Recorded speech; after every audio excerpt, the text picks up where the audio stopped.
Hello मंडळी, स्वागत आहे तुमच्या आपल्या ब्लॉगमध्ये. चला तर मग कटाची आमटी पहा किती छान झाली आहे. तुम्हाला वटपौर्णिमेच्या हार्दिक शुभेच्छा. ए हाय प्रिटी लेडीज. स्ट्रगल नथ घालण्याचा नथ ते व्यवस्थित. ॲक्च्युली काय होतं, दरवेळेस नथ घालण्यासाठी आमची आहो घरी असतात आणि आज वटपौर्णिमेसाठी नथ घालायची, तर तो जरा स्ट्रगलच होणार आहे. मला असं वाटतं का मी तुमच्याबरोबर ही गोष्ट शेअर केली पाहिजे. लुक पूर्ण रेडी नाही झाला, त्याच्यामुळे सध्या लगेच नाही दाखवणार मी. मेकअप झाला आहे.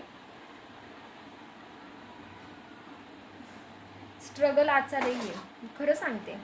वटसावित्री पौर्णिमा आहे ना, तो स्ट्रगल आज आम्हाला चांगला जाणवला आहे. कारण ॲक्च्युली आमच्या इथं ओके फायनली हे बघा दांडा.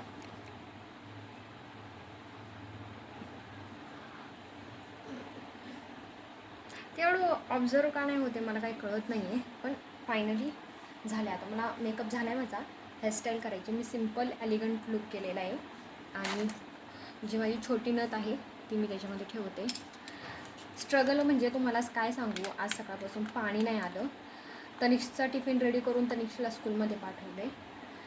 एक मिनिट. आमचा वॉचमॅन असा आहे की तो सणाच्या दिवशी पाणी सोडायचं म्हटलं का त्याला प्रॉब्लेम होतो. काय प्रॉब्लेम होतो काय माहिती, पण सणाच्या दिवशीच नेमकं पाणी नसतं.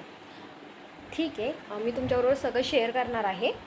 फर्स्ट ऑफ ऑल मी तुम्हाला पूजेचे ताट शेअर करणार आहे, पण अजून ते अर्ध भरले अर्ध राहिले त्याच्यामध्ये साहित्य ठेवण्याचं.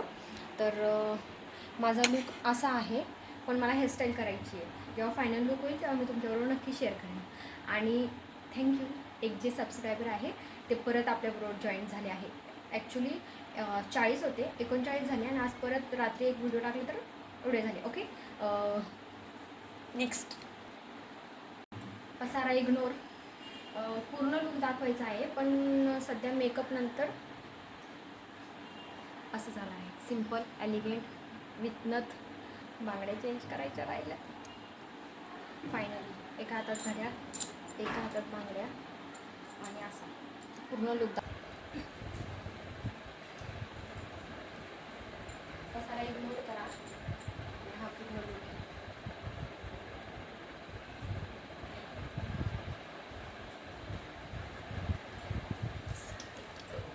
तिचं ताट आहे, त्याच्यामध्ये हे वस्त्र, हळदी कुंकू, अक्षता, दिवा राहिला आहे. तुम्ही 2 मिनिटात घेते. त्यानंतर गेलो आम्ही वडाची पूजा करायला. हे बघा ताटामध्ये आता सर्व साहित्य घेतलेलं आहे. त्यानंतर वडाची पूजा केली आम्ही सर्व बायकांनी मिळून. आणि मग नंतर वडाच्या पाया पडलो. वडाला 7 पेरे घेतले. आपल्या नवऱ्याला दीर्घायुष्य मिळू दे, असाच नवरा 7 जन्मी मिळू दे.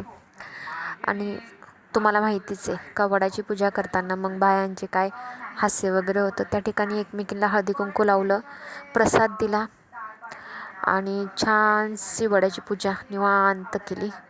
छान वाटलं. आपण आपल्या नवऱ्यासाठी काहीतरी केलं पाहिजे, कारण 365 दिवस हा व्यक्ती आपल्यासाठी राबत असतो. मी वडाकडे एकच प्रार्थना मागितली का जसं वडाला दीर्घ आयुष्य आहे तसं माझ्या नवऱ्यालाही दीर्घ आयुष्य मिळो. हीच आज वटपौर्णिमेच्या दिवशी प्रार्थना. ब्लॉग कसा वाटला नक्कीच सांगा. चला बाय.